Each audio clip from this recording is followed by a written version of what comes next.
안녕하세요. 제가 운영하고 있는 회사에는 내세울 건이 없지만 워킹맘입니다. 회사 대표라 해서 뭐 크게 대단한 건 아니고요.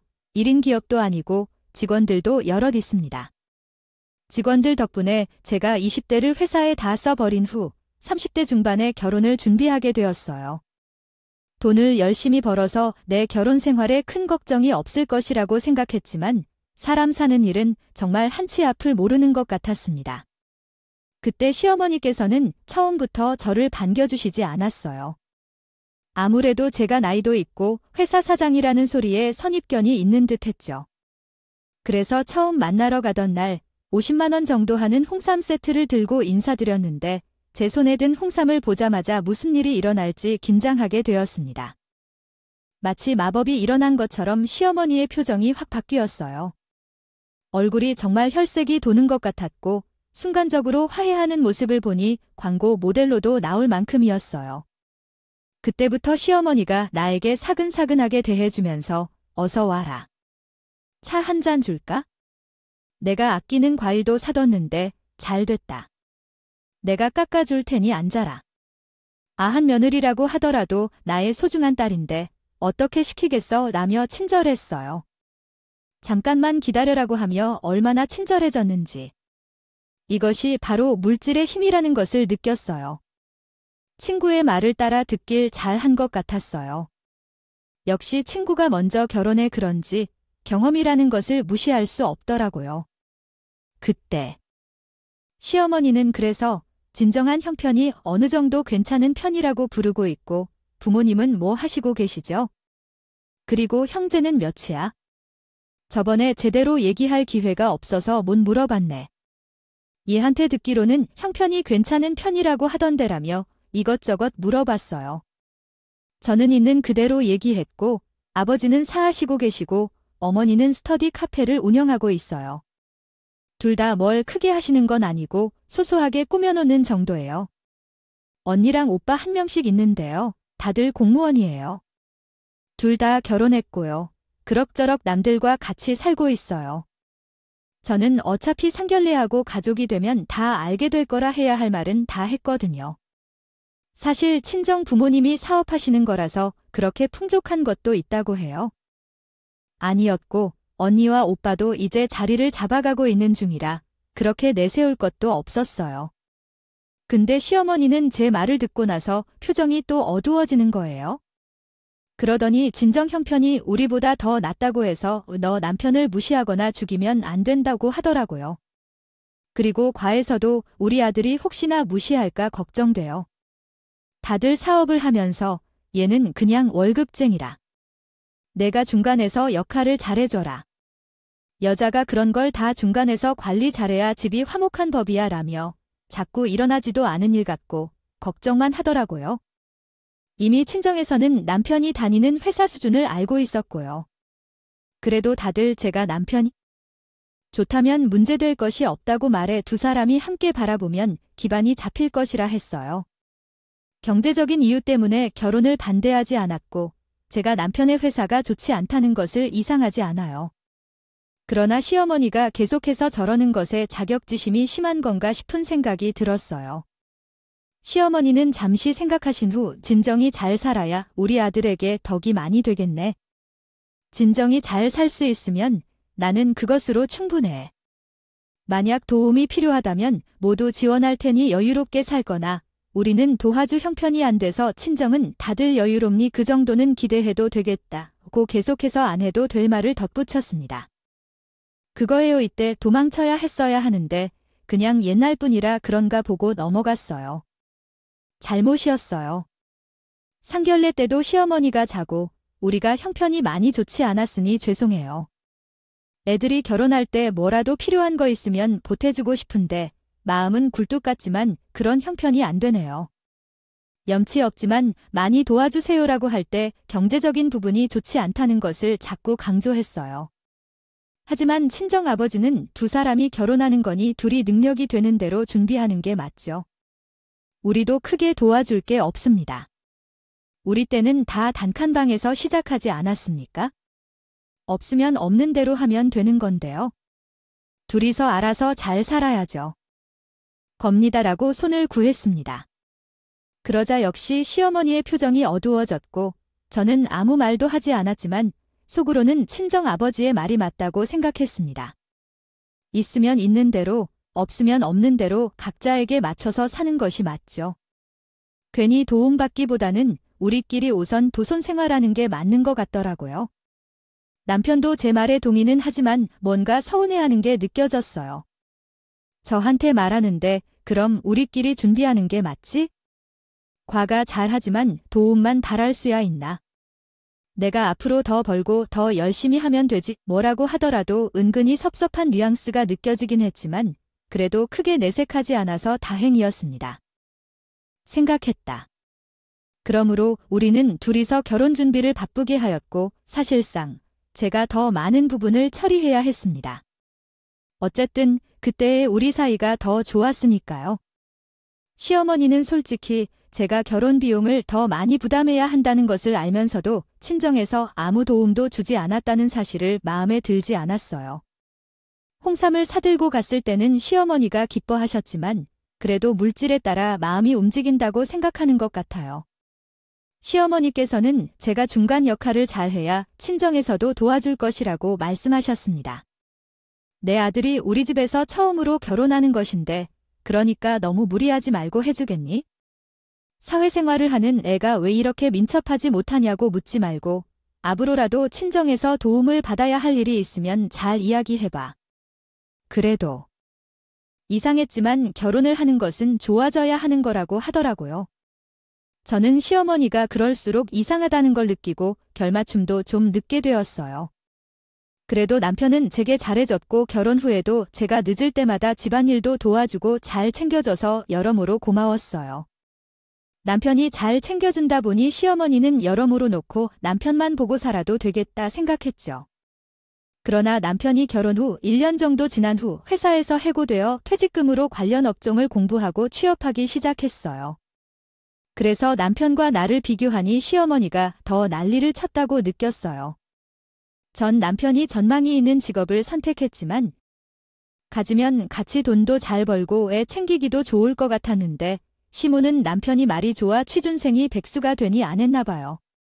급한 시어머니는 근데 너 사업 자금은 어떻게 했어? 친정에서 받은 거 아니야? 우리 아들도 사업 좀 하면 좋지 않을까?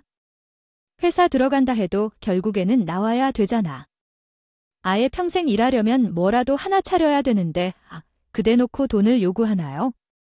아만 제가 편하다 해도 어떻게 저렇게 달라고 하는 건지 이해가 안 되더라고요. 그리고 사업이 무슨 동네 똥개 이름도 아니고 그렇게 쉽게 얘기할 수 있는 건지 점점 손을 넘는 것 같아서 저도 그냥 딱 잘라 거절했어요. 저희 남편 아직 공부 시작한 지 얼마 되지 않았는데 어떤 사업인가요? 제가 좋은 직장에 취업하게 되면 얼마나 좋을까요? 호봉이 좀 오르면 내가 한 것보다 훨씬 더 잘 볼 테니까 너무 조급하게 생각하지 마세요. 사업은 해보면 어렵고 불안정할 수 있습니다. 그럼 어떻게 해야 할까요? 친정에서는 도와줄 여력이 없으니 아버지가 하라는 대로 놔두세요. 제가 이렇게 하면 시어머니가 마음을 좀 놓고 포기할 줄 알겠어요. 현실적으로 제 말이 맞지만 시어머니는 굴하지 않고 계속해서 사업을 시켜야 한다며 돈을 요구했어요. 그때부터 남편도 제 속을 안기 시작했어요. 처음에는 AI를 배운다고 컴퓨터를 사고 책을 사서 열심히 공부했는데 나중에는 안 맞는다며 또 다른 게임 개발 등을 하며 설치했는데 그것도 안 되더군요. 되겠지. 다른 것을 알아보고 무한 반복이었다.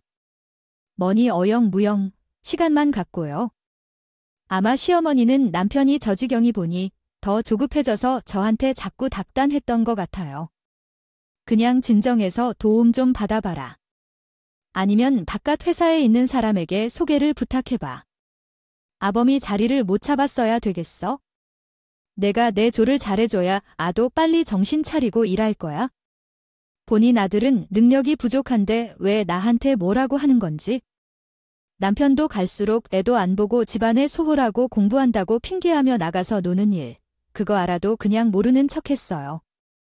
처음에는 모르는 척하면서 저러다가 마음을 잡겠지 했지만 점점 남편 상태가 심각해졌어요. 그래서 친정아버지께 자리를 좀 달라고 부탁하거나요. 사업 자금을 달라고 요청할 수 없었어요. 스스로 문제가 있기 때문에 일자리를 겨우 얻었고, 그러나 열심히 일하지 않아서 상황이 어려웠거든요. 냉정히 판단하니 돈을 낭비해서는 안 된다고 생각했거든요. 또한 그 시기에는 제 사업이 잘 안 풀렸기 때문에 남편을 의지할 수 없어서 가게를 이끌기가 어려웠어요. 그래서 남편도 이제는 일을 찾아야 하지 않겠어요. 3년 정도 걸려도 안 되면 다른 길을 찾아봐야겠어요. 솔직히 말해서 요즘 제대로 공부를 하지 않고 있어요. 당신의 가정을 잊지 말아야 한다는 점을 명심해 주세요. 요즘 제 상황도 어려워 살림을 이끌기가 힘들어서 인권비하나 가정폭력에 굴복할 수밖에 없어요. 돈을 구하는 것도 어려워졌어요. 벌었으면 하라고 직접 말했어요. 저도 안 좋은 소리 하고 싶지는 않았지만 너무 답답했거든요. 그래서 또 남편이 시어머니한테 전화를 걸었어요. 너 왜 내 아들 길을 죽여? 그러게 사업 자금 좀 정해서 받아달라고 했잖아. 너도 사장님 소리 듣는데 내 아들도 사장님 해야 되지 않겠어? 내가 음식을 잘하니까 아들이 홀 담당하고 내가 주방을 보고 하면 사업이 잘 될 수 있어 가능성이 있으니까 하는 얘기를 했는데 왜 친정에서는 돈을 안 받아줘? 아니면 내가 창업 비용 좀 대라고? 너희 친정은 우리보다 더 잘 사니까 당연히 돈 좀 주라고 시어머니가 거품 물고 방방거리자. 너무 어이가 없었어요. 어머님, 창업하고 싶으시면 대출을 받거나 본인 이름으로 직접 마련하셔야지요. 우리 친정에 돈을 달라고 하는 것은 적절치 않습니다. 원하는 분들이 직접 자금을 마련해야 합니다. 너무 그러지 마십시오. 저도 그렇고 친정 아버지분도 그렇고 다들 사업이 어렵다는 것을 알고 계실 텐데요. 친정도 풍족하지 않은데 자꾸 도움을 바라는 것은 옳지 않습니다. 이야기했고요. 시어머니가 말씀을 안 하셔도 되는 상황이었던 것 같습니다. 서로 도와가며 살아야 합니다. 너무 냉정하게 말씀드렸나 봐. 애 엄마가 마음이 좁아서 되겠어요. 차라리 자신이 백수가 되는 것이 나을지도 몰라요. 어째서 우리 아들 눈치를 보느라 그러는지 이해가 안 가네요. 정말 황당하게 말씀하셨네요. 기가 죽도록 상처받았습니다. 나와서 보다 정확하게 이야기할게요. 시어머니의 바람처럼 제 사업이 힘들어지기 시작했습니다. 내가 하는 일은 아트가 없는 기계를 판매하는 일인데 최근에 매출이 급격히 떨어졌어요. 더 이상 손해를 보기 싫어서 직접 영업에 나서려고 했지만 운전 경력은 오래됐지만 차가 없었고 자금도 부족했습니다. 그래서 친정엄마에게 어려움을 솔직하게 털었어요. 그러자 갑작스럽게 친정아버지가 전화를 걸어와서 너 사업하는데 차가 필요할 텐데 어차피 차를 바꿀 때면 된다. 내 차 갖고 운전해 라고 했습니다. 이상한 일이지만 일단 제가 운전할 수 있을 만큼의 실력이 있기에 지금은 친정아버지의 차를 빌려 운전하고 있습니다. 비싼 차는 아니니까 부당하지 않다고 말하는 거예요. 그러더니 집까지 직접 운전해서 차를 가져다 주셨어요. 아버지 갑자기 제게 차를 주시면 어떻게 하세요? 그럼 아버지는 못 타고 다니게 될 거잖아요. 제가 급하다 해도 왜 이래까지 하세요? 괜히 엄마한테 어렵다고 힘들다고 소리해서 아버지만 귀찮게 했지만 지금이라도 다시 아버지가 가져가는 게 좋지 않아요. 제가 정말 죄송해서 친정아버지께 여러 번 말씀드렸어요. 하지만 친정아버지는 공짜로 주신다는데 뭘 그렇게 다 하냐고. 솔직히 내가 너 결혼할 때 너무 무심했던 것 같아서 늘 마음에 걸렸는데 이렇게라도 도와줄 수 있어서 다행이다. 앞으로도 내가 도와주고 싶어. 언제든지 필요하면 말해라고 하셨는데 귀엽게도 제게 차키를 주셨어요. 본인 사업도 어려울 텐데 왜 굳이 제게 이렇게 도와주시는지 너무 감사했어요. 차를 대고 집에 올라가니 남편이 물었어요. 언제 차를 뽑았어? 사업이 어렵다던데 너 혼자만 차 사냐? 나를 놔두고 혼자 결정하는 건 너무하다고 말했어요. 살림 살기도 어렵다던데 무슨 차야? 현관문을 들어서자마자 숨 돌린 틈도 없이 질문을 쏟아붓는데 누가 보면 맡겨둔 돈을 찾아온 사람처럼 보였어요. 저는 대꾸하지 않으려고 했지만 옆에서 귀찮게 굴어서 결국 사업하는데 차가 필요하다고 해서 우리 아빠가 탔던 차를 산 거야라고 말했어요. 근데 주시더라도 당장 회사를 운영하려면 제가 직접 영업을 해야 하는데 지금 당장 차를 사기에는 법인 계좌에 차를 살 돈이 없을 정도로 회사가 어려워졌어요. 어린이처럼 불평불만하지 말고 가장이면서 어머니인 나를 이해해줘야 한다고 말했었죠. 화를 내고 싶지 않았는데 말할수록 분노가 치솟아 결국 화를 냈어요. 남편은 내게 신경을 쓰지 않아서 진짜 이해해주지 못했어요. 홀로 벙어리처럼 혼자서 쓸데없이 공허하게 느꼈어요. 남편은 나도 차가 필요하다고 생각하기에 차를 사야 한다고 할 때 내가 끌어도 되지 않을까요? 저도 회사를 운영하고 다니려면 차가 필요한 건 맞아요. 왜 당신이 나에게 그렇게 일하라고 타박하는 거죠? 뭐라고 하니 나도 빨리 자리를 잡아야 된다고 했는데 아니야 라며 징징거리기 시작했죠. 그렇게 되니 더 짜증나서 알았다고 했고 알았어. 대신 차 타고 다니면서 진짜 일 열심히 알아봐야 돼. 우리 진짜 힘들어. 아이 키우는데 한두 푼 들어 제발. 이제는 일 좀 같이 하자. 앞으로 현관에 차게 놔둘 테니까 미리 이야기하고 타자. 서로 필요할 땐 양보하고 알았지? 남편은 제 말에 고개를 끄덕이더니 이제는 좀 짜증나도 그냥 넘어갈 수 있는 수준이었어요. 어쨌든 부부끼리 차 타고 같이 다니는 건 당연한 일이니까요. 근데 시어머니가 또 중간에서 전화로 뭐라고 하는 거예요. 남편이 고해 시어머니한테 일러쳤는지 전화로 얼마나 화를 내시던 친정 아버지한테 자동차 받은 게 시어머니가 화를 내시가 되셨나요? 네, 단독으로 편하게 다니려고 차를 받으셨다고요. 남편께서는 뒷전이 되지 않게 제 아이들을 더 잘 챙겨주라고 말씀하셨던 거 아닌가요? 그렇게 가장님을 대하시면 안 된다고 생각해요. 또 사업 자금에 대해 도움을 요청하셨는데 거절당하셨다고요. 사위가 잘 사귀기 위해서는 돌봐주어야 하는데 왜 그렇게 모르시고 그렇게 챙겨주시는 건가요? 전 시어머니의 의견을 이해할 수 없었어요. 아버지가 딸을 돌봐주는 것이 문제가 되나요? 다른 사람들이 보면 친정에서 시어머니가 돈을 쓴 줄 알 것 같아요. 계속해서 돈이나 관심을 요구하는 건 아니겠죠. 시어머니의 태도를 이해하기 어려웠고 이견이 있다고 생각해요. 정색한 채로 말씀드릴게요. 거 아니죠. 친정에서 왜 어머님이나 범을 도와줘야 하나요? 친정에서 그래야 할 의무가 있는 건가요? 그리고 제가 정말 급하고 어려운 상황이라서 친정아버지가 도와주신 것인데 아버지가 딸을 도와주는 것 같고 왜 그러세요? 그만 좀 그러시기 바랍니다.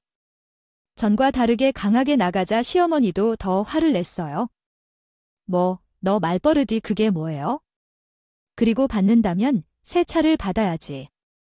무슨 중고차를 받아. 사돈도 그렇지 아버지도 같이 타고 다닐 차를 중고로 준다고.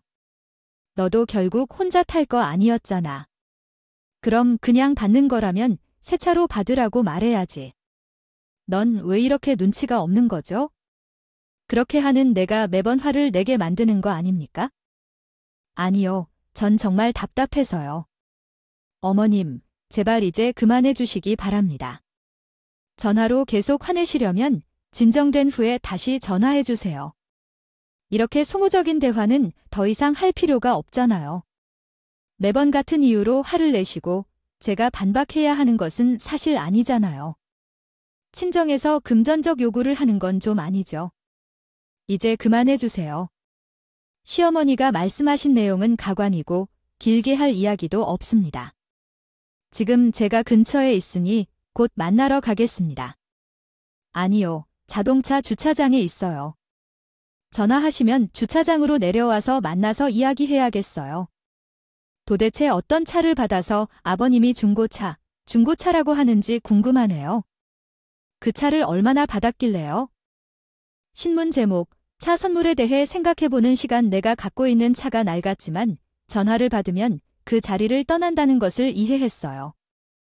중고차를 갖고 있다는 이유로 지저분한 이야기를 하고 화를 내야 하는 이유가 있을까요? 차를 공짜로 받으면 좋아하고 감사를 표해야 하는 것을 알아야지요. 시어머니나 남편에게 무엇을 바라기만 하고 고마워할 줄을 몰라서 정말 정남이가 불러드리게 되었어요. 살아도 고마워하고 행복하게 사는 것이 중요할 텐데 그것이 없다면 궁상 부린다고 해서 누구도 좋아하지 않을 텐데요. 그 후 뒤늦게 시어머니의 전화가 왔고 나는 답답해하려고 아래층으로 내려갔어요. 전화하는 동안 남편도 함께 내려왔고 아마도 시어머니가 남편에게도 전화했을 것입니다. 너는 어떻게 이런 차를 받아서 이렇게 크게 떠들어? 라고 물을 거예요.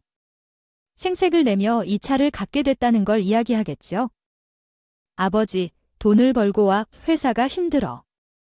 그런 말을 해. 그리고 이렇게 허리만 차갑고 아버지와 함께 타자는 것을 눈치를 줘야 해요. 내가 아이가 왜 그러나요? 너 이럴까 봐 내가 처음부터 아버지를 기죽이지 말라고 한 거야. 이해저 중고차를 갖고 유세어 시어머니 말에 흥분해서 뭐라고 하려고 했는데 남편도 오기로 했대요. 그전까지는 가만히 있었는데 엄마 말이 기가 막혀서 받아주기로 했다. 그렇다. 엄마 말이 맞지? 솔직히 중고차란 무엇인가? 기왕 주시는 거면 새 차가 좋겠지? 요즘은 누가 그렇게 낡은 차를 타? 남들이 보기에도 그러니 당신도 회사를 운영하고 영업을 하려면 차가 좋아야 하는 거 아니야? 기왕 받을 거면 아이에게 새 차를 달라고 해야지. 저는 남편까지 이렇게 비난하니 진짜로 화가 나서 꼭지가 도는 것 같았어요. 먹여 살린 능력도 없는 새 차를 촬영하니 이게 드디어 돌아버렸구나 하는 생각이 들더라고요. 전 남편의 태도가 가관이에요. 그냥 확 대놓고 몰아 있어요. 아니, 당신은 왜 옆에서 훈계질이야? 백수면 차가 뭐 어쩌고 저째 중고차도 간지가 있으며 여태 몇 년간 헛짓거리 했으면 먹여 살려준 나한테 고마워해야지. 그리고 우리 아빠가 준 차야. 당신하고 나눠 탈 이유도 없는데 같이 타게 해준 것만 해도 고마워해야지. 중고차가 어떻고 낡았네, 남들의 시선이 어떻네 하는 말이 왜 나와? 분수에 맞게 살아야죠. 제가 남편한테 뭐라고 하는 걸 보니 시어머니가 달려들더라고요. 눈을 뒤집으며요. 너 내 앞에서 내 아들한테 무슨 말이야? 이게 보자니 정말 어른 앞에서 못할 소리가 없네. 진짜로 너 그러잖아. 저는 두 모자가 하는 짓을 보고 진짜 이혼할까 하는 생각이 들었어요. 그래서 시어머니한테 그냥 대놓고 뭐라고 했죠? 어머님도 그러시는 거 아니에요? 친정에서 챙겨준 차가 마음에 안 되면 어이동사 주면 되는 거잖아요. 여태 저희 결혼하고 반찬을 한 번 챙겨주셨어요. 손주 용돈 한 번 주셨어요. 매번 아번 먹을 것만 따로 챙겼잖아요. 제가 모를 줄 아세요? 어머님도 진짜 그러시는 거 아니에요? 주신 것도 없으시면서 왜 자꾸 친정에만 뭐라고 하세요? 제가 버럭하는 시어머니는 건방지 어디 미한테 눈을 부릅뜨고 소리를 내려고 하시는 것 같아.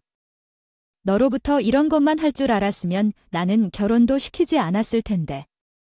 어디서 그런 게 우리 집에 들어와서 환심만 일으키고 며느리 복이 없어도 이런 식으로 되다니 어찌 이런 일이 생길까 싶어서 계속 떠들었어요.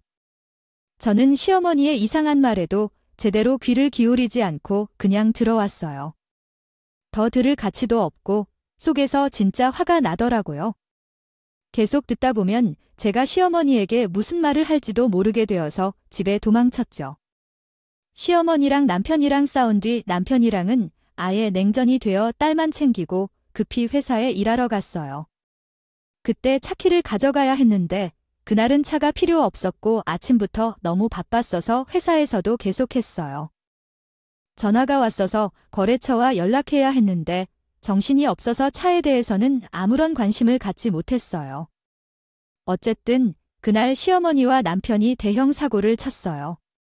저는 회사에서 정말 열심히 일하고 있는 와중에 어디선가 전화가 왔어요. 안녕하세요. 여기 폐차장입니다. 자동차에 뭐가 있습니까? 라고 물었어요. 저희는 자동차를 구석구석 다 확인한 뒤에 폐차했고요. 버리면 안 될 것 같아서 놔두었거든요. 그런데 오셔서 확인해 보세요. 제대로 확인도 못하고 폐차에 맡겼을 것 같아서 저희가 확인차 전화드렸어요. 라고 하는 거예요.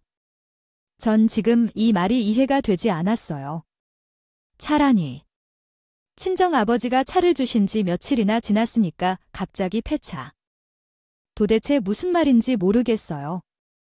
아까 남편과 어머님께서 동시에 오셔서 폐차를 의뢰하신 것 같았어요. 어쨌든 저희는 받은 의뢰대로 폐차를 진행했고요.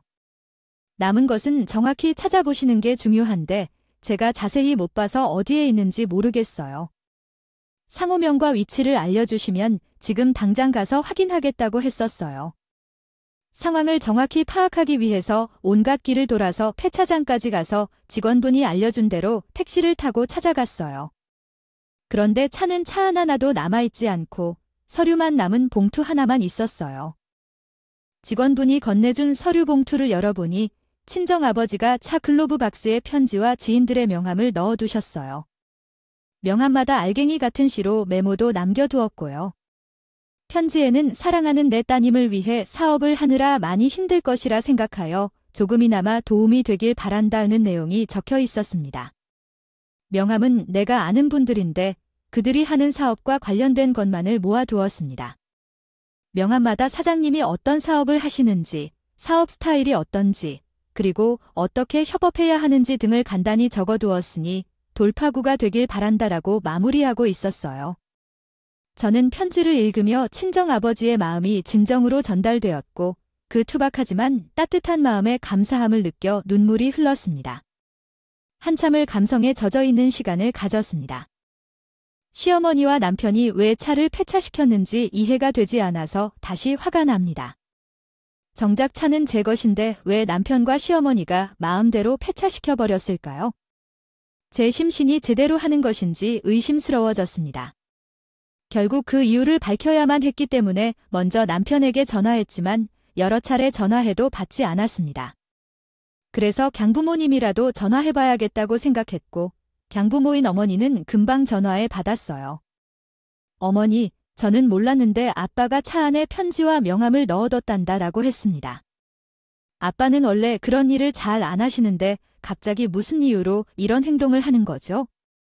요즘 아빠의 사업은 괜찮지 않은가 싶어서 제가 일부러 화를 내기 싫어해서 그랬나 봐요. 노력했고 아무렇지 않은 척 밝게 얘기했어요. 그러자 친정 엄마가 뜻밖의 얘기를 하시네. 아버지도 이제 나이 드셨어요. 아, 너한테 잘못해 준 것 같다고 매번 속상해 하시더라고. 근데 너 돈 봉투는 못 봤어? 내 아버지가 돈도 넣어놨다고 하던데. 잘 찾아봐라. 내가 못 찾았나? 보다 전 그 말에 무슨 소리냐고 방문했어요.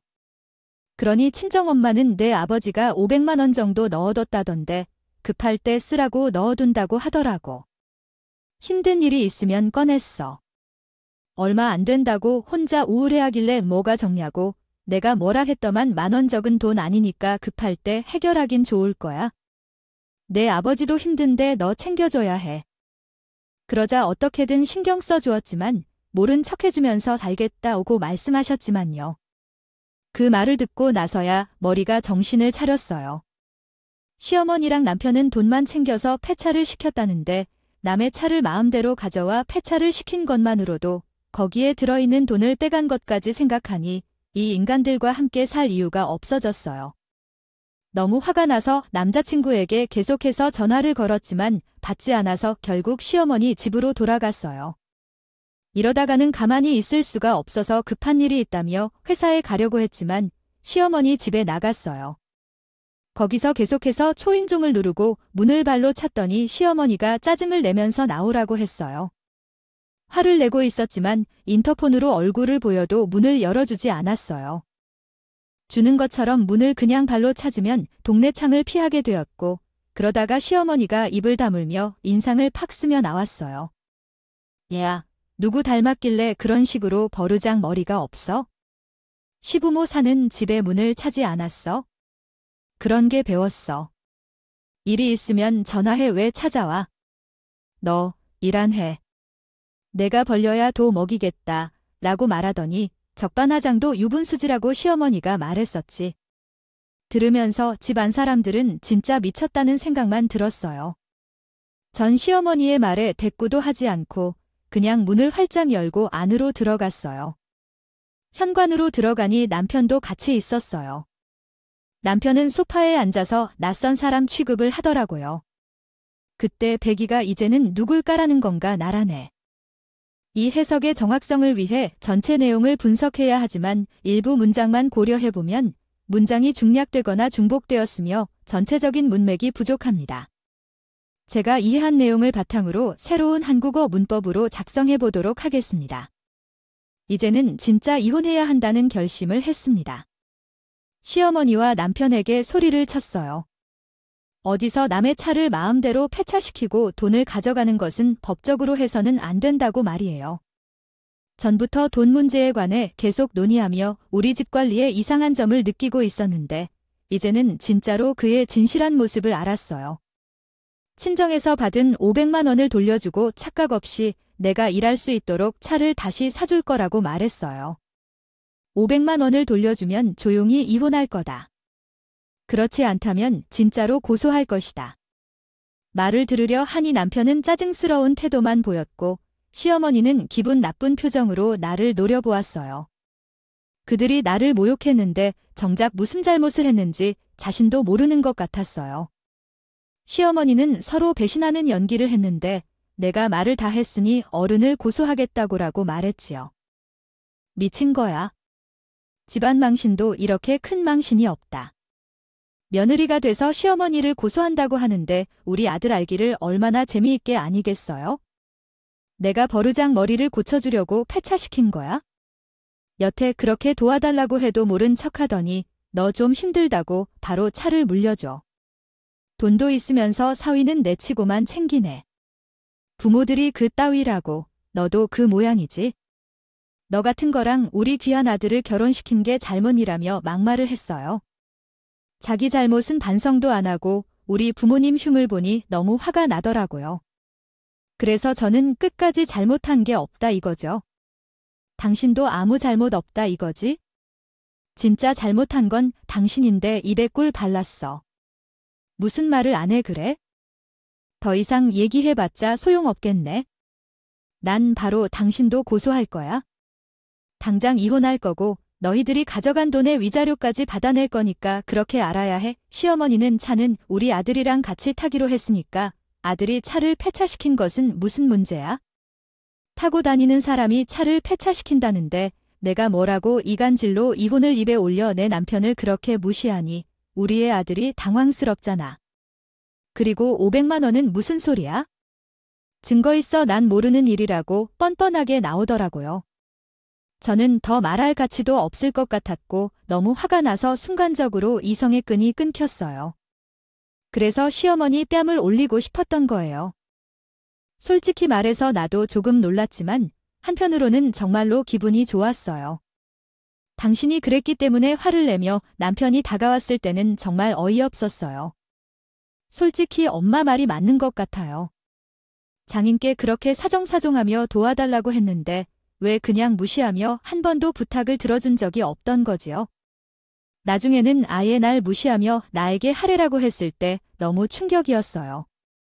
그리고 거지 같은 중고차를 살게 하라며 폐철을 찔러댔어요. 왜 그랬을까요? 적반하장이 너무 심했고 저는 그 말을 듣고 이혼을 결심했어요. 이젠 내가 너 같은 사람과 결혼한 게 미쳤다는 걸 깨달았어요. 너무 안일한 삶이라서 남의 돈을 훔치느라 헛된 행동을 범했어요.